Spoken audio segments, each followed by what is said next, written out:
Hi, everybody. My name is Miss Wong, and I will be your child's Algebra 2 teacher this year.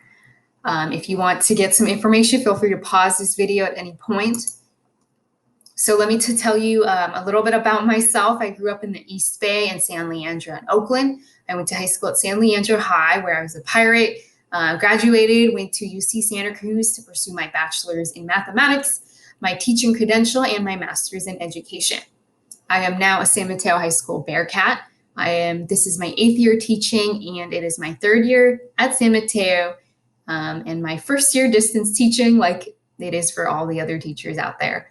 I am a dog mom. You can see there's a picture of her right after she was neutered last year, and I love baking and fitness.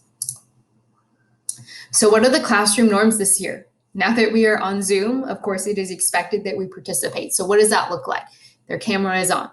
If I'm asking questions via participants, they are answering those questions, they are responding.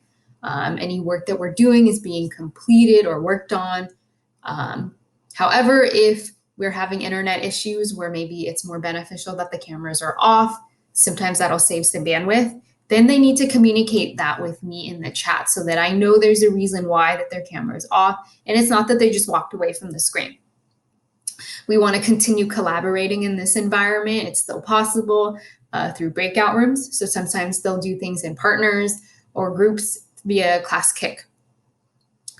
In this environment, it's definitely very easy to fall behind. I can't watch what they're doing.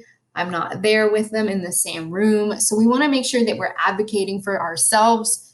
So if there's help that's needed, we want to make sure that we're asking or coming to that embedded time for office hours.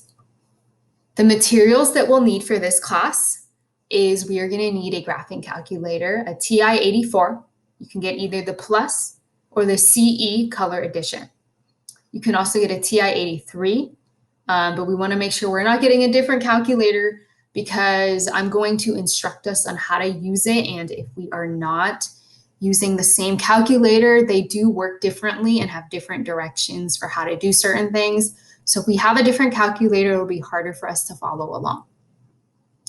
Depending on how they would prefer to be organized, I would also recommend a folder or binder to kind of keep track of their packet, or if there's any other papers that they use, like loose leaf paper, that they might need extra space to show work on, we want to be able to keep track of that as well. And of course, pencils, erasers, highlighters to do our work. This year, we are being graded 60% on Mastery of Standards. That means tests, assessments, finals, midterms, 30% assignments, classwork and homework, 10% participation, cameras on, are they logging in to Nearpod, Class Kick, other tech platforms that we'll be using. I am not going to be accepting late work. Let's just be honest about whether or not we are understanding something, whether or not we're prioritizing the work. If you're not getting it done because you don't understand, then you need to come to office hours, or your child needs to come to office hours. But if they are getting their homework done on time and it's a tech issue, maybe the internet wasn't working at that specific time where it was due, then again, they need to communicate with me so that I'm not docking them off for something that was out of their control. So send me an email so that I can keep track of it. The standards that we will be covering in Algebra 2 are these right here. You can pause to read it in more detail if you'd like, but we are planning to cover Unit 1, 2, and 3 during our first semester, and Unit 4, 5, and 6 during the second semester. We use standards-based grading in our class, and they're graded on a 4-level scale. So this is generally going to be 4 problems. Some of them may have different parts to show me how proficient they are within that standard. So they can get a level 0 or no levels. That means they didn't try. Hopefully that doesn't happen, but that would be a 35%. They can get a 1, so maybe they only get 1 level correct, 55%. If they get 2 levels correct, that's a 65. If they get 3 levels correct, that generally shows me proficiency, and they would get 85%. And if they get all 4 levels 100% correct, then they get 100%. A typical class period would have students go into Canvas to log into Zoom. And they can click on modules to see what the daily agenda is. That's where they can see the classwork we're going to do, the homework that we're going to do, maybe some links that are going to be helpful for them. And then after that, sometimes we'll split up into breakout rooms, depending on what we're doing that day. Sometimes we'll work independently and answer questions at the end if we have time for that. They also have access to videos. So let me just show you where those things are. So if they're coming from the home page, this is where they would click on to see the video, or not the video, to see us in Zoom. Then you want to click on modules. So this is the daily agenda for each day for the week. So today we did these activities. This was the classwork.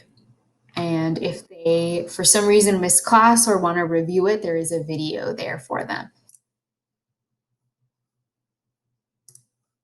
So back to our presentation. What is the technology we'll be using in this class now that we're distance learning? We can't just do pencil and paper all the time.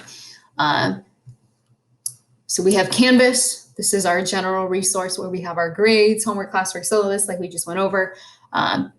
This is an app that you can download and be a parent, as a parent, and observe so that you can see how they're doing in their classes. And ask your student for the parent code so that you can check in. We'll also use ClassKick, Flipgrid, Desmos, and Nearpod throughout the year. So what are some things you can do as a parent? Regularly ask your child how class is going. If you're observing them on Canvas, you can see if they're completing their work or getting it turned in. I try to catch up on my assignments once a week. So it's usually updated within the week. If your child is struggling, encourage them to get extra help. So that might mean clicking on that bit.ly link on Thursdays and Fridays. That's on the homepage. That might mean sending me a message on Canvas and making an appointment to come in an alternate time if that time doesn't work. And of course, email me if you have any concerns, and I'm generally pretty good about responding to emails. They can also, so again, tutoring, they can come, this is my bit.ly. They can go to this link on Tuesdays and Fridays between 2 and 3:15. They can just click on that link anytime during that period. And again, if they want a special appointment, they can message me on Canvas. And that's it. Thank you so much for watching. If you want to pause the video and get my contact information, there it is.